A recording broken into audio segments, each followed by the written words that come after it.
America, America, make God thy gold refined, till all success be nobleness, and ever again divine. And you know, when I was in school, we used to sing it something like this. Listen here. Oh, beautiful, far spacious skies. Hello and welcome back to Wayland Weekly Buzz. I'm your host, Ken Isaacson.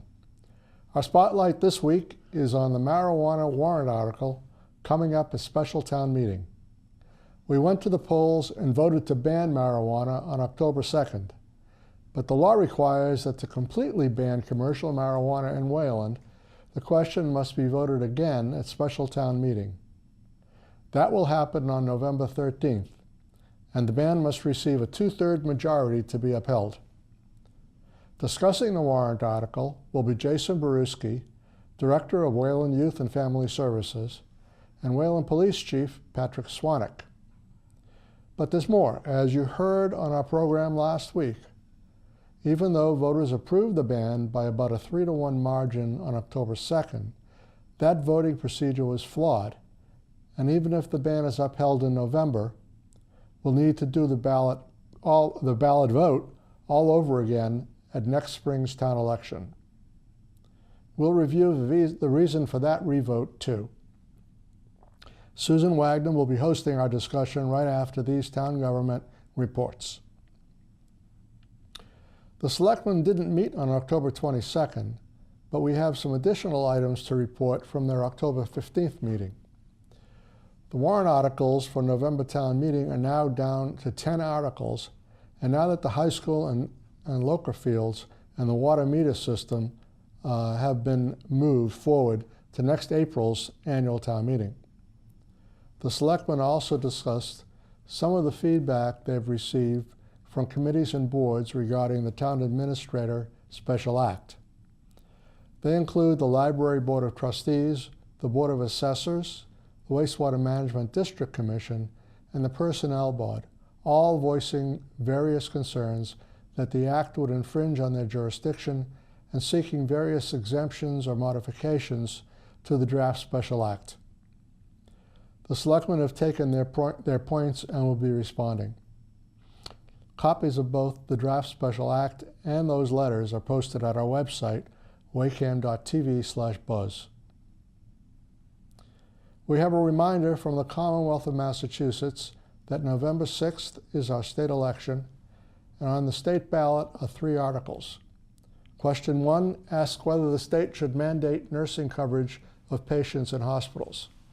Question 2 would establish a citizen commission to consider and recommend potential amendments to the U.S. Constitution to establish that corporations do not have the same constitutional rights as humans, and that campaign contribution expenditures may be regulated.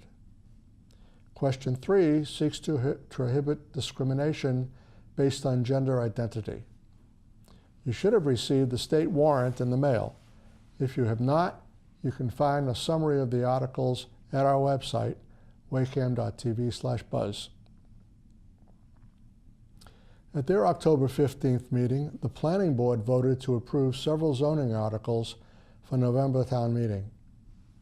These included a bylaw for the permanent ban on commercial marijuana establishments in Wayland, a zoning bylaw establishing a suitable location for non-commercial marijuana establishments in town, an update to the floodplain district, and a zoning bylaw amendment for apartment buildings of 5 units or less to prevent non-conforming lots from being combined to enable the development of larger non-rental houses. These articles will all be presented at November's special town meeting. At their October 16th meeting, the Surface Water Quality Committee reported on the health of the town's ponds. At this time, the water levels in Dudley and Hurd ponds are higher than normal, and North Pond of Lake Cochituate is in good shape. At Dudley Pond, 3 days of mechanical harvesting recently in the Mansion Beach and Outlet Arm relieved the worst areas of tape grass. At the same time, 3 days of diver-assisted suction harvesting produced milfoil reduced milfoil in the southeastern areas of the Chateau Arm. They're finished the 3rd season of herbicide and will likely do a spot treatment for milfoil next season. They're investigating a new short-duration herbicide called Procelicor, which has been approved by the EPA and should be available for use in Massachusetts next season. In Herd Pond, they're planning to continue multi-year water chestnut hand harvesting. Milfoil was spotted in Herd Pond, and the Surface Water Quality Committee has been granted an order of conditions to use an herbicide. But it's not been a significant problem, and the conditions include restrictions which the committee and their vendor believes would severely limit the effectiveness of an herbicide treatment. The Department of Public Works has removed an informally placed extra board in the Mill Pond Dam. This follows a legal settlement with local homeowners who charged that their septic systems were adversely affected by higher water. The Zoning Board of Appeals met on October 16th. They closed the hearing for Cascade, the proposed 40B development on Route 20. ZBA now has 40 days to issue a decision. At their October 16th meeting of the Wayland Historical Commission, they discussed ongoing archaeological projects focused on repatriation of Mansion Inn materials to Wayland, as requested by the Mass Commission on Indian Affairs. They would like to return the archaeological materials close to where they were recovered. The Wayland Historical Commission is working with the Commission on Indian Affairs to designate a final resting place for both the cremated human remains and other grave goods. The Historical Commission is also coordinating the archaeological monitoring of Dudley Woods Walking Trail in conjunction with the Recreation Commission. And on October 20th, the Commission sponsored a well-attended public program to exhibit and report on the archaeological findings of the University of Massachusetts Archaeological Services student thesis project. This program was coordinated with Public Works and funded by a grant from the Community Preservation Fund for Historical Resources. Our last report is from the October 15th meeting of the Board of Health. They expect to be issuing fines to Orifice Recycling and Refuse. There have been at least 3 trucks operating in town, but they have not paid their haulers permit since December. And the Health Department staff are working on revising septic regulations. The current local regulations were written mostly before the state Title V regulations were adopted, so there are many updates to be considered. The review is ongoing, and the department staff hope to present a more solid document to review at their next meeting on November 5th. And that's our reports. Now on to Susan Wagner and our guests. Hello, and welcome to Wayland Weekly Buzz. I'm your host, Susan Wagner. On October 2nd, Wayland residents went to the polls and voted 1226 to 465 to ban commercial recreational marijuana activities in town. That vote was to have been confirmed by a 2/3 majority at special town meeting next month. Not long after the election, however, it was discovered that the results had to be declared invalid. It turns out that there's a requirement in the town's bylaws that whenever an election is held, a warrant has to be sent to every household. This didn't happen with the October 2nd election, leading to the possibility that many residents didn't vote because they simply didn't know about the election. So the election will be held again in the spring. Meantime, though, the Board of Selectmen, on advice from Town Council, decided to go forward with the 2 marijuana-related articles scheduled for special town meeting. The first will decide whether or not there will be a ban on marijuana businesses in town, this time to be confirmed by the spring election. The second will define where marijuana businesses could be located should the ban fail. For more information on this, please watch last week's Buzz discussion with Selectman Chair Lee Anderson and Vice Chair Terry Carlson on the Wakeham website. Or see this week's Town Crier for an edited transcript of the interview. Our guests this week are Wayland Police Chief Pat Swanwick. I think you all know who he is. He's in uniform. And Jason Verhusky, Director of Wayland Youth and Family Services, both of whom have declared themselves decidedly in favor of the ban. A word to the wise, since it's been virtually impossible to get a Wayland resident or official to come on the show and speak in favor of commercial marijuana in town, I am going to be taking a devil's advocate approach here with my questions. So first, could each of you please give us a quick summary of your positions on commercial recreational marijuana activities in Wayland? Sure. As far as my views on commercial marijuana facilities in Wayland, my main concern comes down to the normalization of commercial recreational marijuana within the community, as well as potential increased access to youth, or having products be diverted in some capacity to an audience that they're not supposed to have.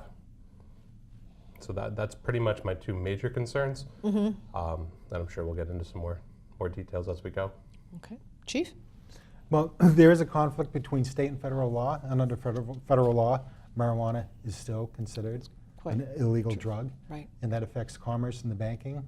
Under federal law, banking institutions cannot loan money for illegal drugs. So therefore, marijuana industry has to be predominantly a cash business. So that makes them a target for, thieves, or if people want to steal it. It is a multi-million-dollar business, and it's a multi-million-dollar business, and that's going to deal mostly in cash. So there's security issues. Some people believe that legalizing marijuana would make it readily available, and therefore that your drug dealers, wouldn't be out on the street. But studies in Colorado, would be off the street. They would be off the street.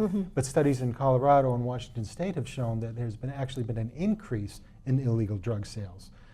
Some of the producers are overproducing, or some home producers are producing in large quantity, and the gray market and black market has actually exploded and gotten greater. Jason, we're both on the same page as far as juvenile issues. States that have legalized marijuana have seen an increase in minors that are involved with marijuana, and just mostly because it's more readily available. They can, a high school kid now could have a 21-year-old friend who could go and buy the marijuana. The same as alcohol, or if a child wants to get into his parents' stash. And, like I said, these states have seen an increase. Some of the other concerns is the marijuana today is very, very strong. It has very high THC levels. I've heard that. And some of these oils, you can just have a very, very small amount, and these kids will get a very, very high from it. Earlier this year, a 15-year-old girl from Wayland was brought to the fire station, and she was unconscious, and she was brought there by her parents, who had received a phone call to rescue her from this party. And everyone thought that she was drunk, and she was taken to the hospital. And a couple hours later, after they did a tox screen, they determined that her blood alcohol content was very minimal. It barely registered. But they had found out that she had taken a hit off of a vaping device. I see. And she had ingested a very high concentration of THC, and it rendered her unconscious. It was scary. Some of the other complaints would be neighbor complaints. The smell, it's a very smelly, pungent odor when you grow marijuana. And across the country, if you look through the news, there have been a lot of fires where people have illegal grows because they have fans and grow lights Grow and lights, heaters and yeah. blowers and all these electrical appliances, to assist them with the growing endeavor. But they don't have, a state wiring inspector to come, and they've got, the spaghetti web of wires. And there was a house fire in Massachusetts earlier this year, where a house had caught on fire, and the fire department had discovered an illegal grow. And the last one is OUI drugs, operating or driving under the influence of drugs. There is no breathalyzer. There is no breathalyzer that the officers can give at this time so that we can, declare whether someone is under the influence of marijuana. The courts have even discounted officers' testimony whether they can declare that they think someone is under the influence of marijuana on a recent decision.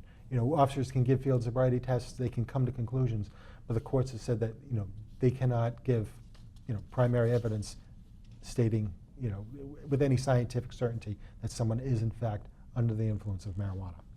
So for those reasons, and mostly just to kind of keep it out of the hands of kids, I think the bottom line is, yes, the voters have spoken that it is illegal in Massachusetts, but having it in Wayland, is it going to enhance Wayland in any way? Is it going to make Wayland a better community, or is it going to create some obstacles and some challenges down the road?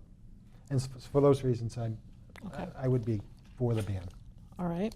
Well, given the large margin of nearly 3-1 to ban commercial marijuana activities in Wayland at last month's special election, it appears that most of the town residents agree with both of you.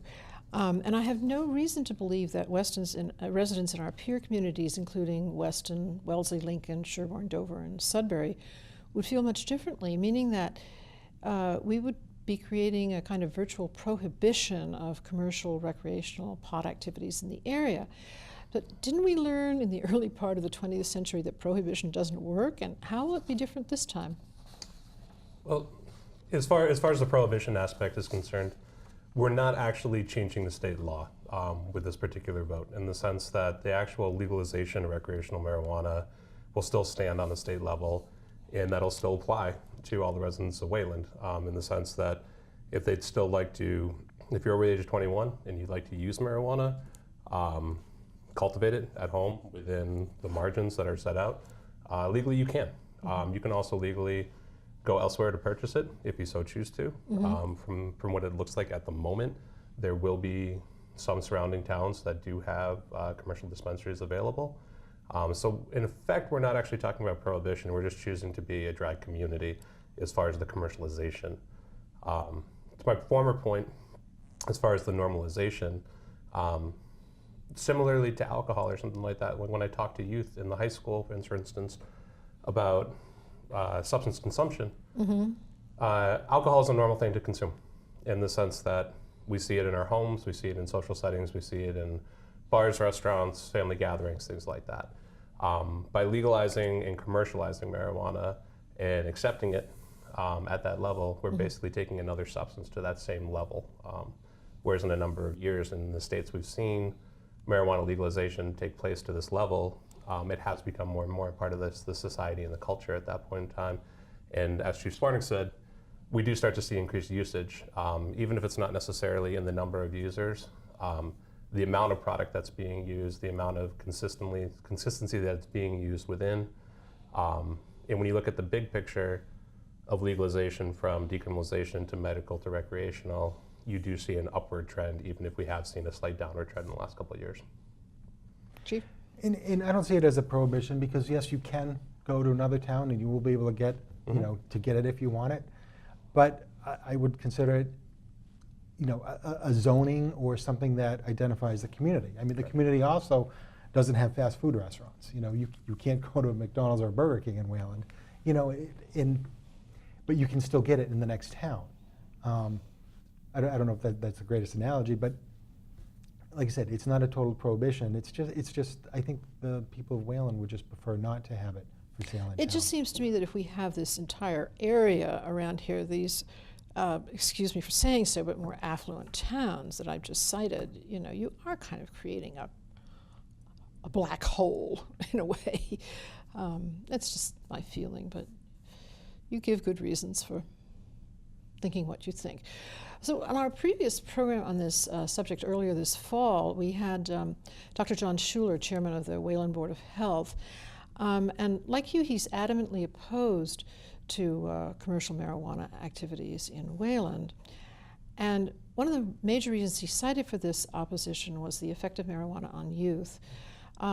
Also, when the League of Women Voters held a forum last spring, and I think you both were on the panel, that again focused on the dangers of youth.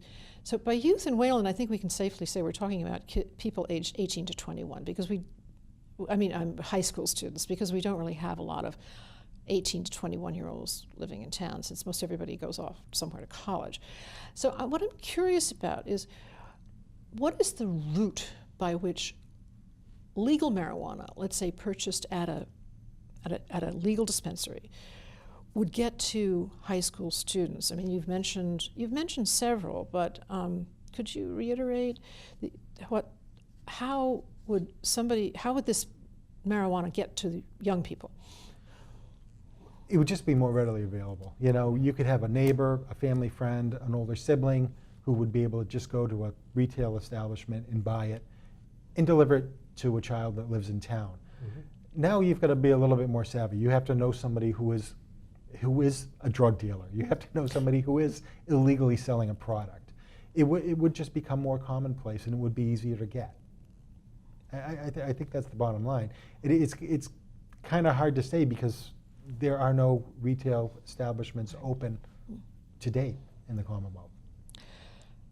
Right. Well, people talk about, kids getting into their parents' stash, and there's no real way to legislate common sense. I think the parents have to have some responsibility here too. Would you agree?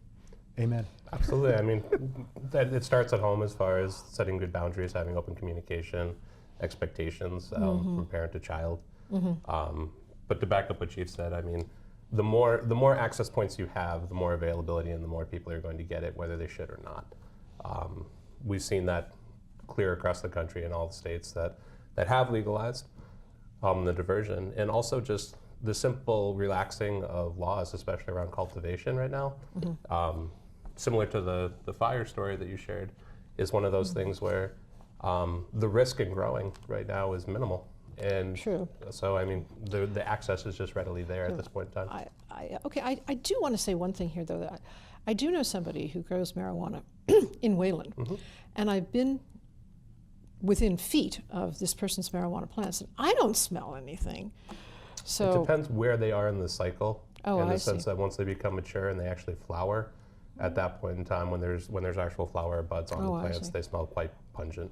Well, I've certainly smelled marijuana smoke, and I've smoked marijuana, but that was about 5 decades ago. And the marijuana that you smoked 5 decades ago, yeah, was way different than the marijuana that they have today. Yeah, The we used to just THC get really mellow, levels. and we had a cat, and the cat would go to sleep for 3 days after we. He had contact high. It was very funny to watch him, but I haven't had a joint in probably 45 or 50 years. Okay, Well, I think the statute of limitations have expired. Is that all right? I think you're okay. So you're safe. You're not going to cuff me and drag me out, I hope. So concern has been expressed here in town about increased youth use of marijuana, which you both just talked about. Yet a survey conducted by and I want to say who this was conducted by, because these are, I think people we can believe, by the Substance Abuse and Mental Health Services Administration under contract with the U.S. Department of Health and Human Services, and released in the fall of 2017. This reports that in 2016, marijuana use among individuals aged 12 to 17 had dropped to their lowest levels in more than 2 decades. More precisely, the survey reported that there had been a significant drop in teen marijuana use from 2014, when the nation's first recreational marijuana shops opened in Washington State and Colorado.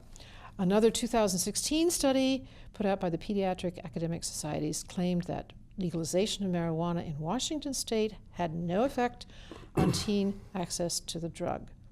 So, is concern about increased access and use, which both of you have expressed, is that really justified given these studies? For one thing I'd just like to say about that is I think it is, and if you really, you have to take it out of the initial, that specific context, in the sense that statistics can kind of share any story or slant that you want to make them look at. And the reason why I say that, even though we're seeing potentially lower numbers than we have in the last couple of decades, if you look at the states that have legalized marijuana, they still have some of the highest youth usage rates in the country. And you really have to look at the entire story from decriminalization to medical to recreational marijuana in those states. And if you look at Massachusetts, we're in the top 10 or states within the country, rather, for both youth and adult usage, as well as Washington, Colorado, Oregon, other states that have legalized marijuana. In addition to that, as mentioned previously, the frequency that people are using is at a much higher level. So you're not just using occasionally, you're using daily at this point in time with the access that's available. And above and beyond that, if you look at the statistics that are happening right here in Wayland, we have at least 44% of our high school seniors reporting that they've at least tried marijuana. That's my next question. And 27% that have reported that they're using it on a regular basis. Right, right. So you're still looking at 1 in 3 of our seniors that are reporting regular usage, and 1 in 2 that are at least social users. To me, and with the work that I'm doing, I still think that those numbers are exceedingly high, and I'd like to see them be lower. So. Chief, do you have anything more? One of the studies that I read I think from Washington State, it had to do with car crashes, fatal car crashes in Washington State and Colorado, showed that there was an increase in young people that were, they call them like polydrugging. It was they would have alcohol and marijuana, or marijuana and another substance. And that was the fastest growing segment, was the people that were taking 2 different types of drugs.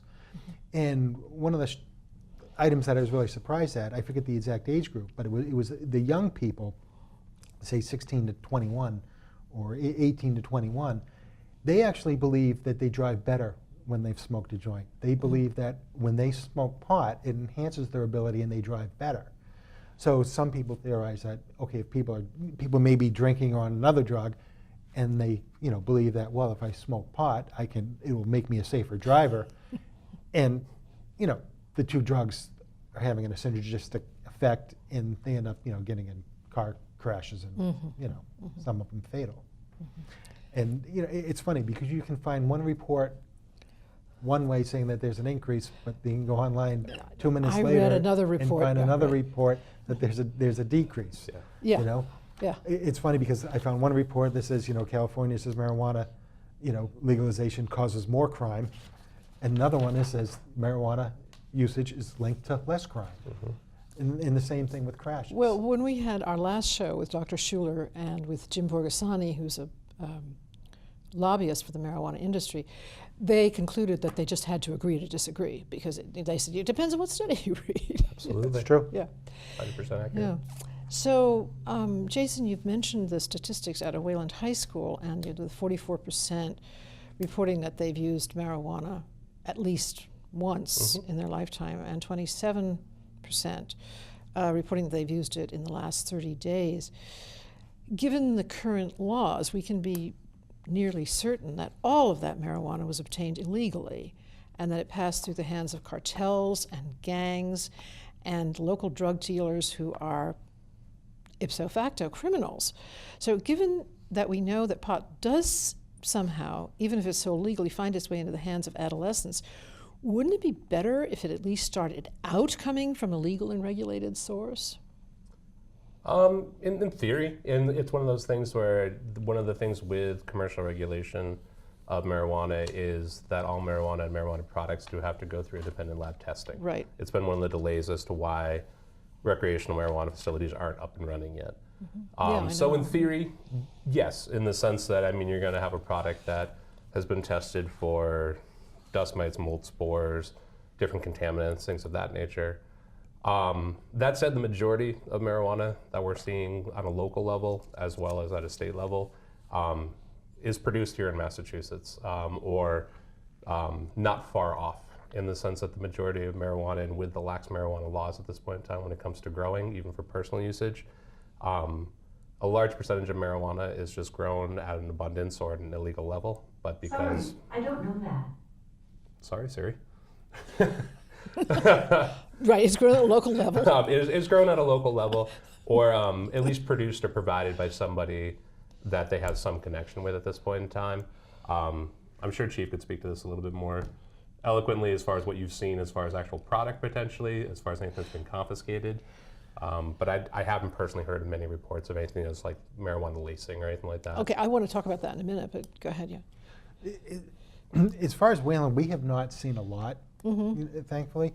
But if you look across the country, I know there was a Massachusetts couple, I think that was just recently arrested in Nebraska, and they had a truckload. It was something outrageous, like $20,000 or $50,000 worth of marijuana product that they were looking to bring back to the state. Yeah. And you're talking about the government testing. I think if the government is going to okay and say that it's okay to sell product, that they have to be somewhat responsible and conduct some testing, for purity. The same way that anything, that the government, the FDA, meat, produce, alcohol, everything is tested. Well, that's why I'm saying that if it starts out having been tested, it's probably safer. I mean, a list of products that can be laced into marijuana, and this is a partial list, includes, and I have fun with this, lead and other heavy metals, glass, fungus and bacteria, heroin, embalming fluid, laundry detergent, LSD, methamphetamine, ketamine, which is commonly used medically to induce and maintain anesthesia, and cocaine. If I were the parent of a high school student in Wayland, I would be frankly relieved to think that my child was getting marijuana that had trickled down from a regulated store rather than from a dealer in the high school parking lot. Can you comment on this? I mean, while I can agree, I wouldn't want to ingest anything or recommend anybody else ingest anything with something like that in it. We're also still looking at a controlled substance or something that's going to alter your brain chemistry, the way your body's functioning. The same way as saying that alcohol is a regulated thing. So does alcohol. You can also go home, you can go down the street right now and purchase enough alcohol to go home and kill yourself with. It's one of those things where you're looking at the lesser of two evils, basically, in the sense that I wholeheartedly agree. I mean, if you can have a product that doesn't contain any one of the things you just listed, you definitely have a safer product, but safer doesn't equate to safe, as far as the way I look at it, at least. Okay. I agree. Well, Yeah. good.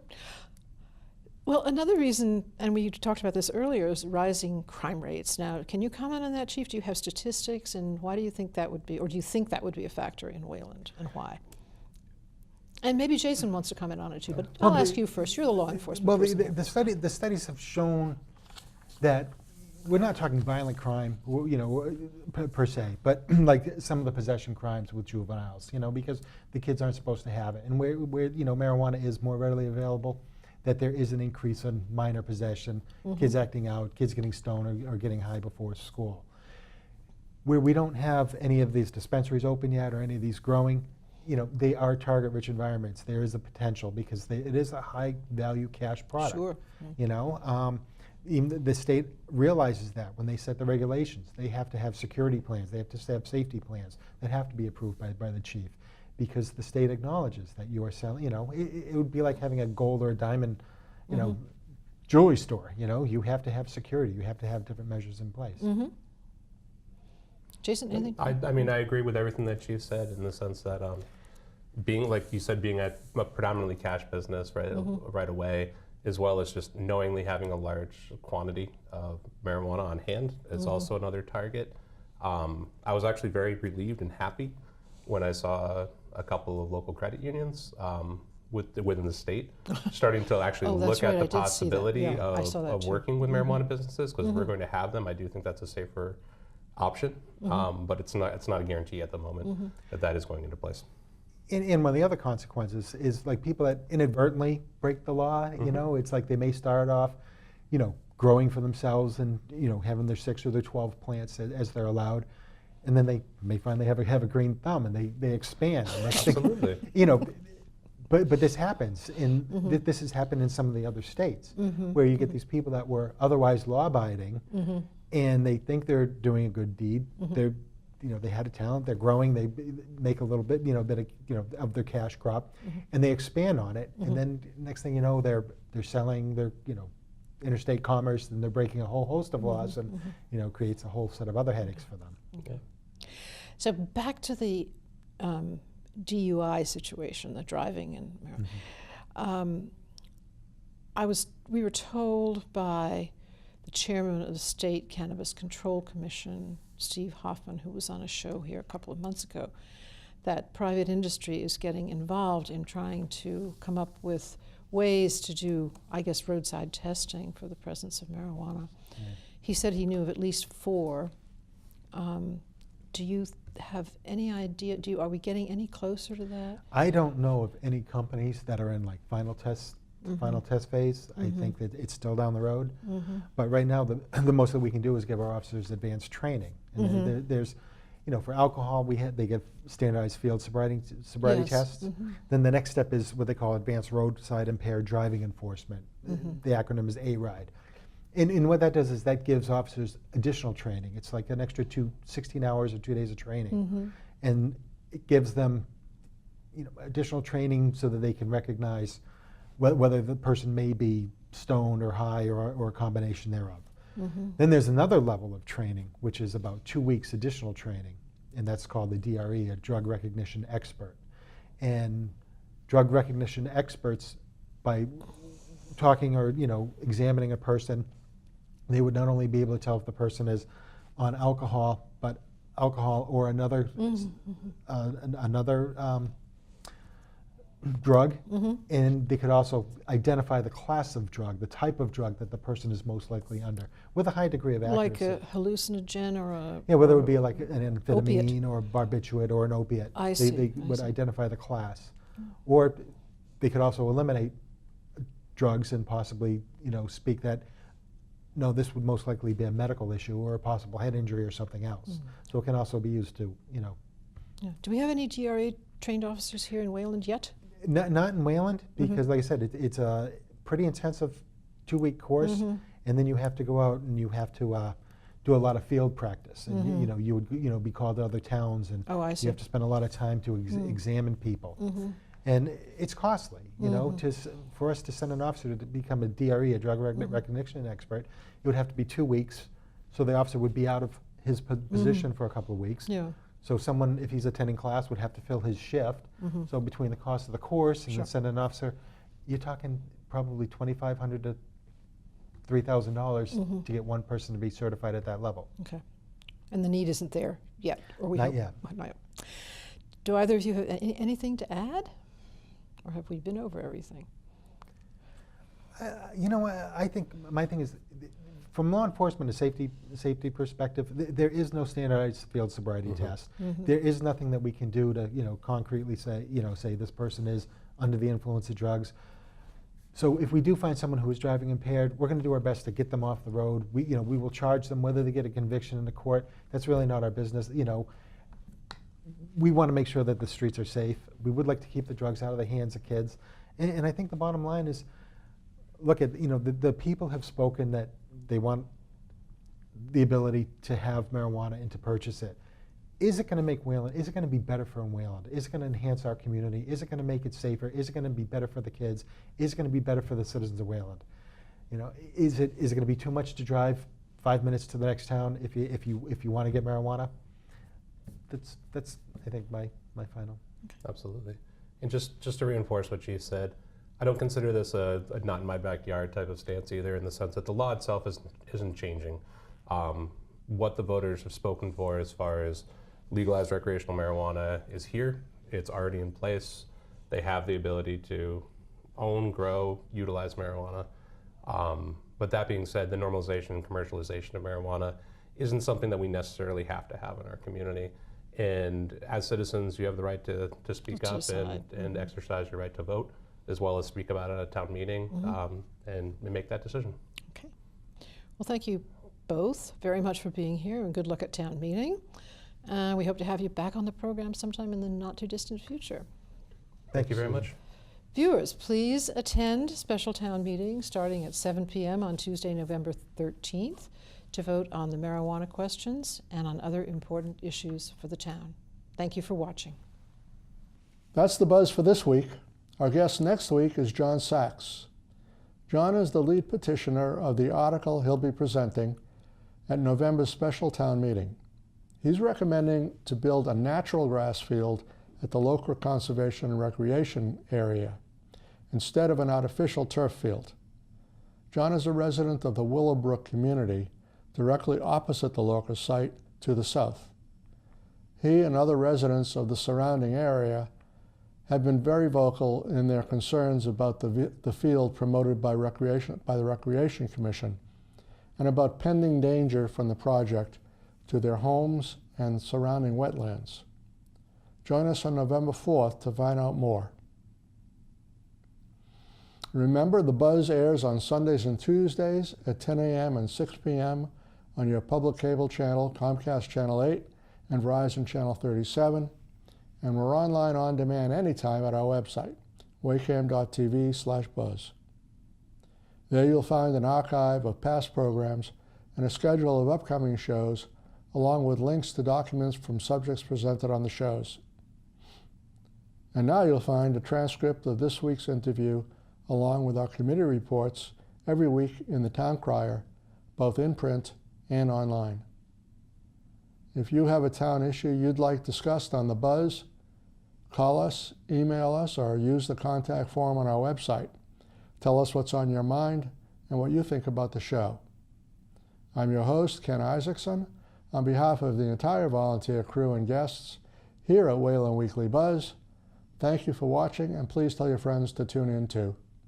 What's the buzz? Tell me what's happening. What's the buzz? Tell me what's happening. What's the buzz? Tell me what's happening. What's the buzz? Tell me what's happening. What's the buzz? Tell me what's happening. What's the buzz? Tell me what's happening. What's the buzz? Tell me what's happening. What's the buzz? Tell me what's happening. What should you want to know?